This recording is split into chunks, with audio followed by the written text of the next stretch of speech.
Thank you very much, ladies and gentlemen. It's a great pleasure to be here. I'll be brief. I've spent most of the months since the 7th of October in Israel and Gaza, and have seen as much of the conflict as I think it's possible for non-combatant to see. I went to all of the massacre sites when they were still fresh. Have spent a lot of time with the survivors, the families of the hostages. I've been in the morgues of Tel Aviv, where they're still trying to identify the dead. One young man's body was only identified yesterday. And think what it takes, what you have to do to a man to make his body unidentifiable for 8 months.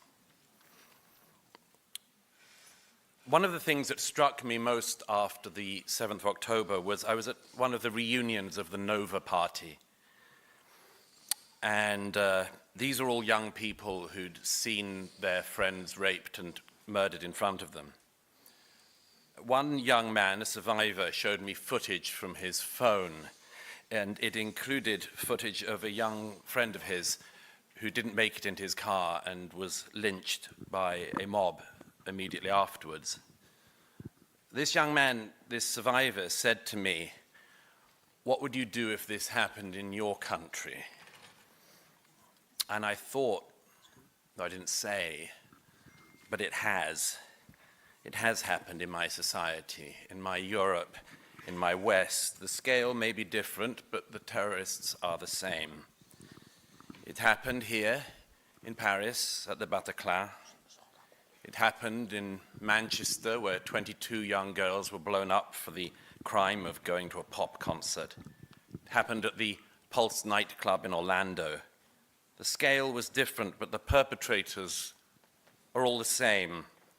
They're always the same people who, whether in Toulouse or Port de Vincennes, Copenhagen or Mumbai, can never restrain themselves from targeting the Jews. Yet the sympathy of so many people here in Europe since the 7th has not been on the side of the victims, but on the side of the perpetrators. Too many people mistake the victim for the oppressor, the underdog for the overdog, and those who fight terrorism with those who dream of it and bring up their children to love it from the cradle. Consider this. In every European capital, as well as in America, photographs of the Israeli hostages still in captivity by Hamas have been put up. And in every city outside of Israel, they have been torn down. Think about that for a moment. If someone in London or Paris loses their dog,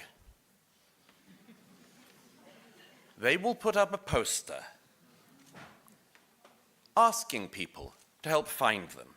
And if even one person in our society went around tearing down such a poster, we would ask what had happened in our society.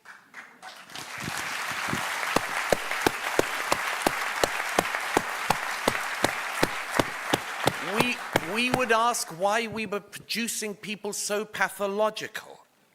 We would want to find the person and punish them.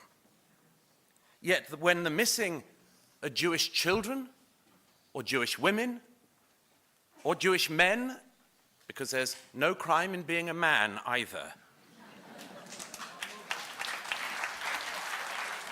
These posters are torn down. One of the relatives of the Bibas children held in captivity told me recently that he saw posters of his 1-year-old relative torn down in the center of Dublin.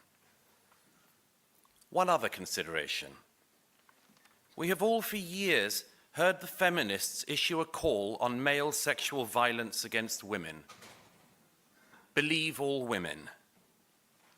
But where was the solidarity? Where was the sympathy or even belief when the women were Jews? Bravo.